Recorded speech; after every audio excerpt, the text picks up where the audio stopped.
प्यारे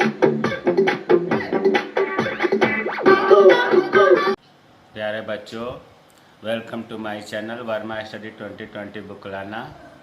मैं class 12th का इकोनॉमिक्स यूपी बोर्ड का हिंदी में फुल कोर्स कराऊंगा। अगर आप फुल कोर्स करना चाहते हैं तो मेरे चैनल को सब्सक्राइब कीजिए और बेल आइकन को प्रेस करना ना भूलें, ताकि जो वीडियो अपलोड करूं वो आपको सबसे पहले मिल सके।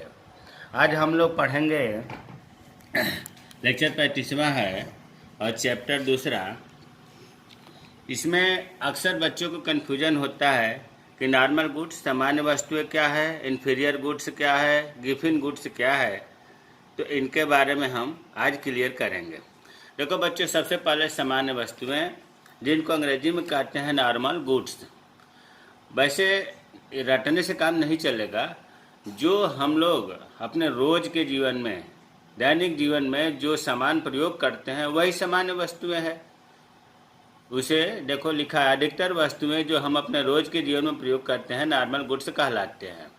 लेकिन अर्थशास्त्र की भाषा में हम ये कहेंगे यहाँ से कि उपभोक्ता की आय बढ़ने के साथ ऐसी वस्तुओं की मांग में वृद्धि हो जाती है। कैसी वस्तुओं की? सामान्य गुड्स, सामान्य वस्तुओं की। इसके विपरीत अगर उपभोक्ता की आय में कमी हो गई तो सामान्य वस्तुओं की मांग कम हो जाती है। तो ये तो इसका परिभाषा हो गया। हमने क्या अभी बताया? अभी हमने बताया कि उपभोक्ता की आय बढ़ने के साथ, देखो ऊपर की तीर जब होता है तो वृद्धि होती है, आय बढ़ती है जब उपभोक्ता की, तो मांग में क्या होती है? वृद्धि हो जाती है। इसके विपरीत आय में अगर कमी होती है तो मांग में कमी हो जाती है। इसका मतलब कि दोनों, अगर यहाँ वृद्धि हो रही है तो यहाँ भी वृद्धि, यहाँ कमी हो रही है तो यहाँ भी कमी, प्रत्यक्ष संबंध है। ये बहुत पहले से बताया जा चुका है कि अगर एक दिशा में वृद्धि हो या कमी हो तो उसे प्रत्यक्ष संबंध कहते हैं। इसमें आगे देखो लिखा है कि सामान्य वस्तुओं में आय प्रभाव धनात्मक होता है। इसमें चित्र के माध्यम से हम समझेंगे। चित्र जैसे सब बनता है उसी तरह से इसका भी बनेगा। ये हो गया आपका ओ एक्स वाई। इधर जो है मांग, किसकी मांग? देखो उदाहरण लिखा है बासमती चावल या फुल क्रीम्ड मिल्क। हम चलो इधर लिख लेते हैं बासमती चावल की मांग। केवल अगर मांग लिखते हैं तब भी सही है, लेकिन अगर वस्तु लिख दिया जाए तो ज़्यादा बढ़िया है। और इधर आय लिखेंगे। बच्चों ध्यान दो, हम यहाँ दिखाना चाहते हैं कि आय प्रभाव धनात्मक होता है, तो इसलिए कीमत नहीं लिखेंगे, है ना। तो यहाँ आय हो गया। आय किस में होता है? रुपयों में। अब जो है हम मान लो कि वाई का मतलब कीमत को हम प्राइस से दिखाते थे, तो इनकम को या आय को वाई से डिनोट करते हैं, यील्ड वाई। अगर वाई पर हमने मान लिया कि उत्पादन मांग हुआ वाई, किसी व्यक्ति को ओ वाई आय है तो उसकी मांग हुई, चलो हमने यहाँ कर दिया क्यू, ठीक है। अब एक बार वृद्धि करके देखते हैं, उस व्यक्ति के आय में वृद्धि हो गई। चलो हमने मान लिया कि वृद्धि हो करके y1 हो गया, तो जब उसके पास पैसे ज़्यादा आएंगे तो मांग ज़्यादा करेगा। चावल अगर वो थोड़ा लेता था तो अब ज़्यादा लेगा क्योंकि आय ज़्यादा हो गई। तो हम जो है इसको आगे बढ़ाएंगे और ये हमने रख दिया, ये क्यू था तो ये हो गया Q1। अब आय को घटा कर देख लेते हैं। अगर मान लिया कि यहाँ पर y2 हो गया, आय कम कर दिया, तो जब आय कम होगा तो मांग भी कम होगी, स्वाभाविक है, क्योंकि जब पैसे कम रहेंगे तो शॉपिंग कम होगी। ये हमने मान लो रख दिया Q2। अब ये जो पॉइंट है, इस पर हम लाइन खींचेंगे और ये हो गया डिमांड वक्र डी। तो अब यही चीज़ तो लिखा है कि आय में वृद्धि हुई Y1 हो गया तो मांग Q से बढ़कर Q1 हो गया। आय में कमी हो गई, Y से घटकर Y2 हो गई तो मांग Q से घट करके Q2 हो गई। तो एक चीज़ और याद रखिए, जब एक साइड में ही तीर हो, मतलब प्रत्यक्ष संबंध हो, एक शब्द में कहा जाए प्रत्यक्ष संबंध हो, तो मांग वक्र हमेशा ऊपर की ओर उठता हुआ होता है, जिसे हम धनात्मक कहते हैं। और ये अगर विपरीत होता है, विपरीत संबंध होता, तो फिर मांग वक्र नीचे की ओर गिरता हुआ होता है। तो इसमें सामान्य वस्तुओं की 3 बात आपको याद रखनी है। पहली तो परिभाषा है कि आय बढ़ने के साथ आय बढ़ती है, आय घटने के साथ मांग घटती है, और उदाहरण और ये ग्राफ। अब आते हैं निम्न कोटि की वस्तुएं, जिसको हम कहते हैं घटिया वस्तुएं। देखो बच्चों, अंग्रेजी में कन्फ्यूजन हो जाता है, इसलिए इंग्लिश जरूर याद रखें। इन्फीरियर गुड्स, इन्फीरियर गुड्स को हम निम्न कोटि की वस्तुएं, घटिया वस्तुएं भी कहते हैं। इसकी परिभाषा देखिए, वे वस्तुएं जो उपभोक्ता की आय बढ़ने पर मांग में कमी हो जाती है या उपभोक्ता की आय कम होने पर मांग में वृद्धि हो जाती है। देखो यहाँ पर जैसे आय है, उपभोक्ता की आय में जब वृद्धि हो रही है तो निम्न कोटि की वस्तुओं की मांग में कमी हो रही है। देखो लिखा है कि आय बढ़ने पर मांग में कमी होती है, मांग में कमी हो गई। इसके विपरीत अगर आय में कमी होती है तो मांग में वृद्धि होती है। हम ये भी कह सकते हैं कि विपरीत संबंध है। और अभी विपरीत संबंध में उन्होंने बताया कि विपरीत संबंध में मांग वक्र ऊपर से नीचे की ओर गिरता है, जिसे हम ये भी कह सकते हैं कि आय प्रभाव ऋणात्मक होता है। देखो, आय प्रभाव, कीमत प्रभाव अलग चीज़ है। यहाँ आय से हम कर रहे हैं, उपभोक्ता की आय कम होने पर मांग में वृद्धि होती है, इसलिए आय प्रभाव कहते हैं। अगर यही चीज़ हम कहते हैं कि कीमत में कमी होने पर मांग में वृद्धि होती है, तो हम कहते हैं कि कीमत प्रभाव ऋणात्मक होता है। वैसे निम्न कोटि की वस्तुओं में कीमत में भी वही चीज़ होता है। कीमत बढ़ने पर मांग घटती है, कीमत घटने पर मांग बढ़ती है। इसको हम चित्र के माध्यम से देखेंगे। जैसे चित्र बना O X Y, इधर हमने मान लो लिख दिया। अच्छा, इसका उदाहरण देखिए, वनस्पति घी, मोटा अनाज इत्यादि। अच्छा, ये बताओ बच्चों, सब चीज़ जब आय में वृद्धि हो रही है तो घट क्यों रहा है मांग? स्वाभाविक है। जैसे वनस्पति घी, जब हमारे पास पैसा ज़्यादा हो गया तो वनस्पति घी क्यों ज़्यादा लेना चाहिए, कम क्यों लेते हैं? इसलिए कम लेते हैं कि जैसे ही पैसा उपभोक्ता पर ज़्यादा होता है, वो निम्न वस्तुओं को नहीं खरीद करके सामान्य वस्तुओं को खरीदने लगता है, इसलिए मांग कम हो जाती है। और जैसे ही उपभोक्ता के पास पैसा कम होता है, मजबूरी में अपनी जीविका चलाने के लिए घटिया वस्तुओं को खरीदता है, जिससे मांग बढ़ जाती है।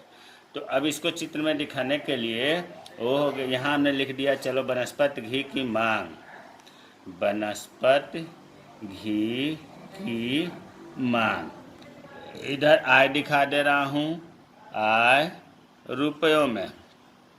अब उसी तरह से सबसे पहले मान लो कि हमने Y पर आय दिखा दिया, क्यों हुआ? जब उपभोक्ता की आय Y था तो निम्न कोटि की वस्तु की मांग Q थी। अब जैसे ही आय में वृद्धि हुई, ध्यान दो, जैसे ही उपभोक्ता की आय में Y1 हो गया तो वृद्धि होते ही, देखो यहाँ लिखा है आय में वृद्धि होती मांग कम हो जाती है, तो आय में वृद्धि होते ही मांग कम हो जाती है। तो अब हम मांग कम दिखाएंगे। ये चीज़ें समझने से होगा, रटने से नहीं होगा। इनको आप तसल्ली के साथ इत्मीनान से चित्र को देखें। देखो, जैसे ही आय में वृद्धि हुई, मांग Q से घटकर Q1 हो गई। अब अगर आय में कमी हो गई, मान लो ये Y था, कमी होकर के Y2 हो गया, तो जैसे ही मांग में कमी हो, आय में कमी होती है, मांग में वृद्धि होती है।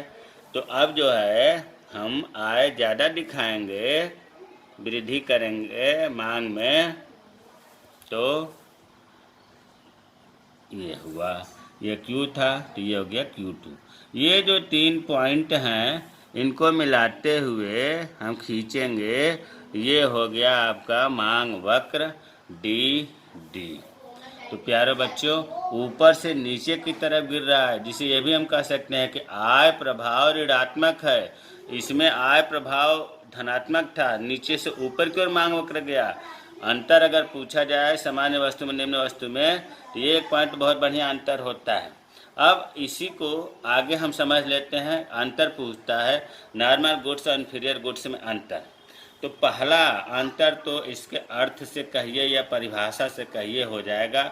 नॉर्मल गुड्स में लिखेंगे कि उपभोक्ता की आय बढ़ने के साथ सस्ती वस्तुओं की मांग में वृद्धि हो जाती है। इसके विपरीत उपभोक्ता की आय कम होने पर वस्तु की मांग कम हो जाती है। इसमें क्या लिखेंगे? इन्फीरियर गुड्स में आय बढ़ने के साथ मांग में कमी हो जाती है, आय घटने के साथ मांग में वृद्धि हो जाती है। दूसरा अंतर नॉर्मल गुड्स का उदाहरण लिख लेंगे। जैसे हमने बताया नॉर्मल गुड्स में बासमती चावल है, फुल क्रीम्ड मिल्क है। इन्फीरियर गुड्स में वनस्पति घी, मोटा अनाज इत्यादि। तीसरा अंतर जो वेरी इंपॉर्टेंट, बहुत महत्वपूर्ण है, आय प्रभाव धनात्मक होता है। धनात्मक का मतलब हुआ कि मांग वक्र नीचे से ऊपर की ओर उठता है नॉर्मल गुड्स में।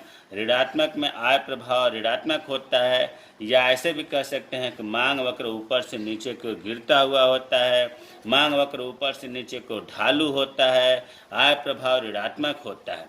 चौथा अंतर, इसमें नॉर्मल गुड्स में ये चित्र बनेगा, इन्फीरियर गुड्स में ये चित्र बनेगा। अब मैं उम्मीद है कि नॉर्मल गुड्स और इन्फीरियर गुड्स में अंतर खूब बढ़िया से समझ में आ गया होगा।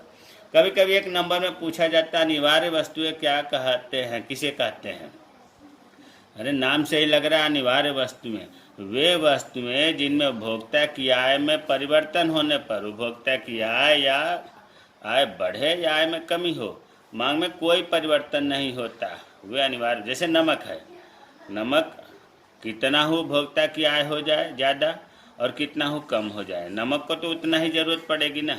दवाएं हो गया, चीनी हो गया, आटा हो गया, मांग में कोई अंतर नहीं होता। दाम कितना हो बढ़ जाए, कितना हो कम हो जाए, मांग उतनी ही रहती है। ऐसी वस्तुओं को कहते हैं अनिवार्य वस्तुएं। अब जो है, जो सबसे महत्वपूर्ण है वो है गिफिन वस्तुएं। गिफिन, देखो बच्चों, इसके बारे में खूब अक्सर पूछा जाता है, इन्फीरियर गुड्स और गिफिन गुड्स में अंतर। तो पहले गिफिन गुड्स के बारे में पढ़ लेते हैं।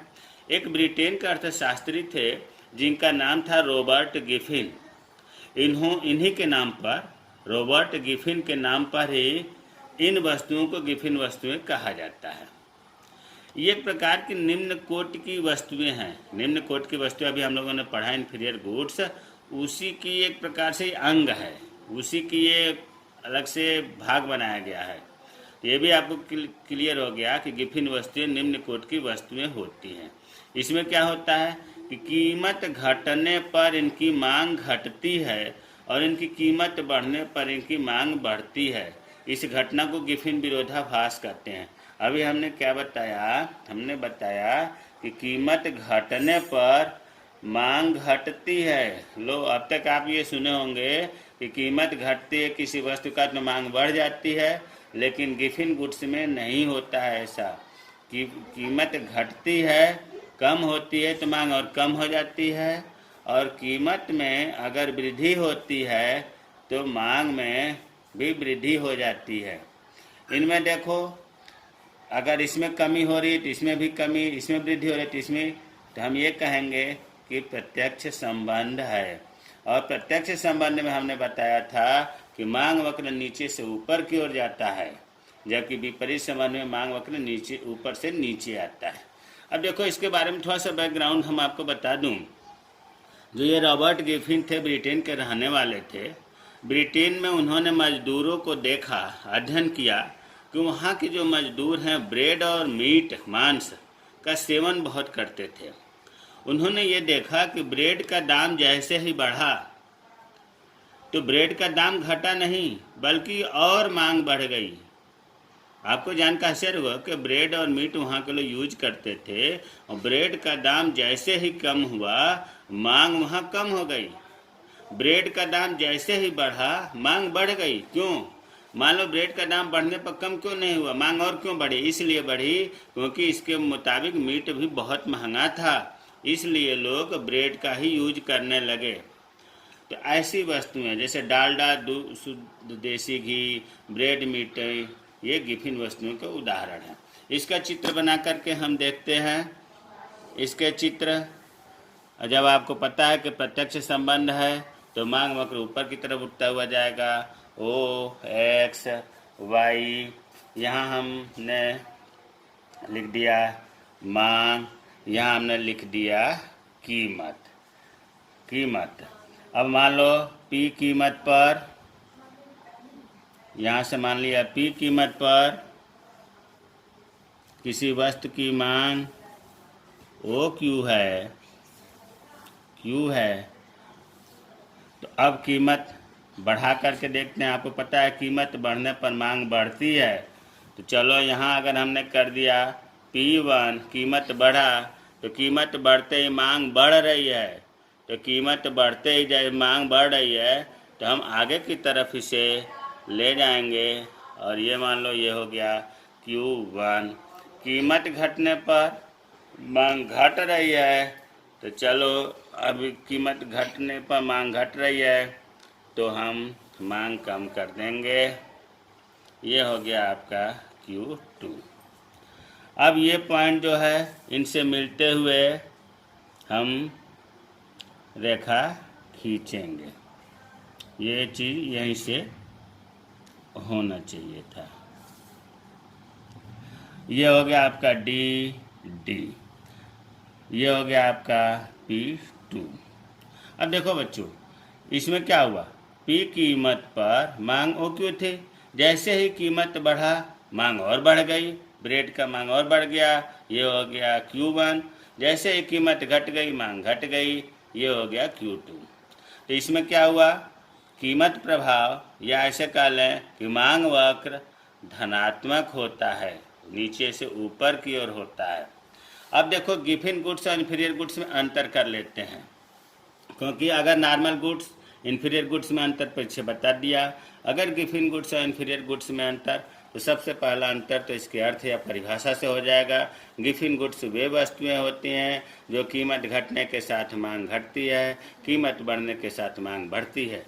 इन्फीरियर गुड्स वे वस्तुएं होती हैं जो आय या कीमत बढ़ने के साथ मांग घटती है, कीमत घटने के साथ मांग बढ़ती है।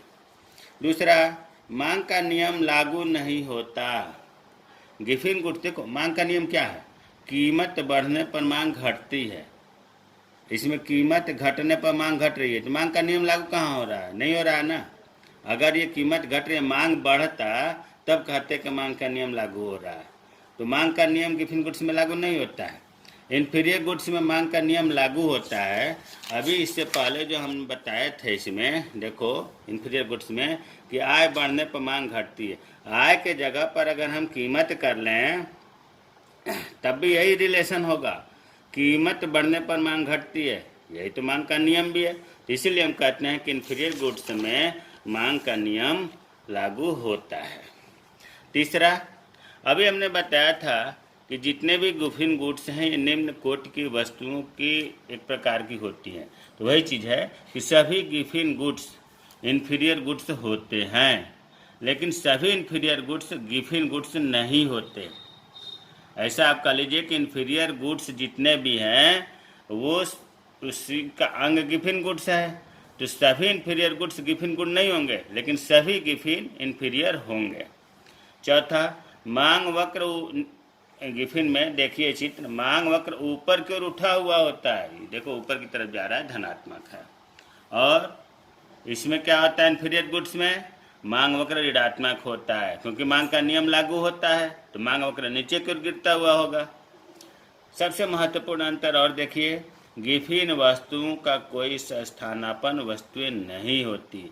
देखो यहाँ लोग ब्रेड का यूज कर रहे थे, ब्रेड का सब्स्टिट्यूट या स्थानापन्न प्रतिस्थापन वस्तुएं नहीं है, नहीं तो उपभोक्ता क्यों महंगा होने पैसे खरीदता, दूसरे वस्तु खरीदने लगता ब्रेड के जगह पर, लेकिन इसका स्थानापन्न वस्तु नहीं था, इसलिए ब्रेड को ही उपभोक्ता खरीदता था। तो गिफिन वस्तुओं में कोई भी स्थानापन्न वस्तुएं नहीं होती, जबकि इन्फीरियर वस्तुओं के स्थानापन्न वस्तुएं होती हैं। जैसे उदाहरण देख लो, ब्रेड और मीट और इन्फीरियर का बीड़ी और सिगरेट। मान लो बीड़ी है, अगर बीड़ी सस्ती हो गई तो बीड़ी ग्राहक यूज करेगा, लेकिन अगर बीड़ी महंगी हो गई तो इसका विकल्प सिगरेट है, सिगरेट लोग पीने लगेंगे जब बीड़ी महंगी होगी तो। और अंतिम अंतर ये भी आप कर सकते हैं, गिफिन गुड्स का ये ग्राफ बना देंगे और इन्फीरियर गुड्स का जो इससे पहले बताए थे वो बता दिए। तो आज के लेक्चर में बच्चों गिफिन गुड्स, नॉर्मल गुड्स और इन्फीरियर गुड्स और अनिवार्य वस्तुएं क्लियर हो गया होगा। जय हिंद, जय भारत।